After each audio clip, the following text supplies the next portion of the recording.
Oh my gosh, guys.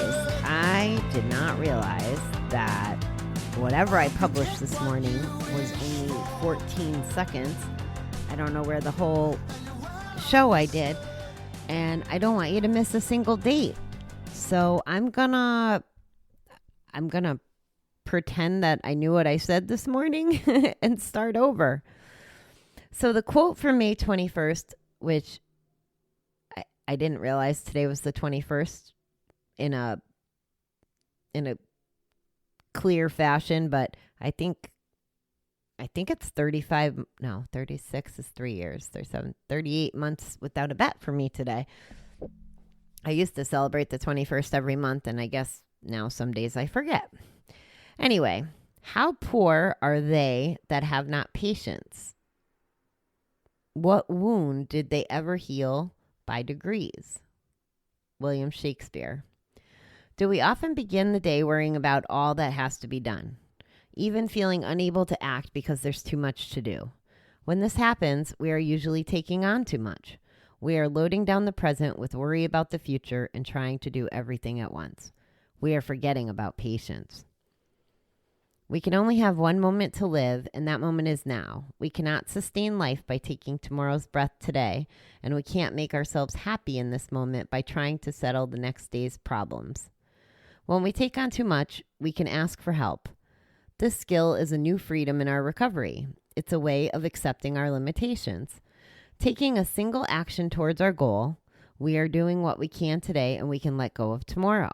We can be calm, patient, and more serene. No worry over the future is worth sacrificing today's serenity. Today's serenity and today's careful action will bring us just what we need tomorrow. The rewards are a newfound patience with ourselves and the rewards are a newfound patience with ourselves, the help of others who care, and a new life of patience and tolerance. Today, let me slow down and do what needs to be done in each moment. To me, the theme of this was that worrying just doesn't serve us. It doesn't do any good. It's that same premise about if we only have so much room in our cup. If we're filling our cup with worry, there's not enough room to enjoy today, the present. And we need to live in the present, because that's all we can control, Worrying, like really, just think about it for a second. If you worry, what impact does that have on the outcome? Like if you really think about it, does it change the outcome? Could it possibly change the outcome?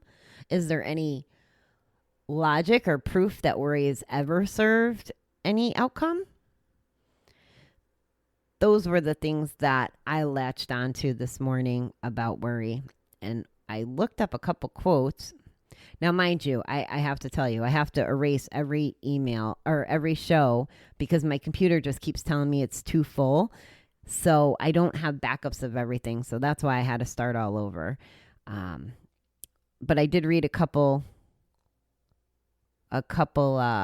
quotes, and I'm trying to find them again. Here we go. Worrying does not take away tomorrow's troubles. It takes away today's peace. And that was from Two Magical Moms. John Lubbock says, a day of worry is more exhausting than a day of work. And the last one I'll read is worrying equals waste of time. Good and bad things will happen in life. You just have to keep living and not stress over what you can't control. So there's some serenity prayer hidden in there too, right? That was another point that I thought was pretty valuable. This is my own perspective, and it's what I believe in with my universe and law of attraction. And I don't know if this comes from working from my current boss who worries about every little detail of what can go wrong. So I spend a lot of time answering her, giving her solutions of potential problems because she's worried something is going to happen. So in that situation, I'm not taking care of higher, more impactful things because I'm so focused on these little problems because that's what I'm being told to do. So then I'm not really moving forward with any vision or any growth because I'm always chasing this negative. And then throw in the law of attraction and worry and fathoming the worst case scenario. Guess what?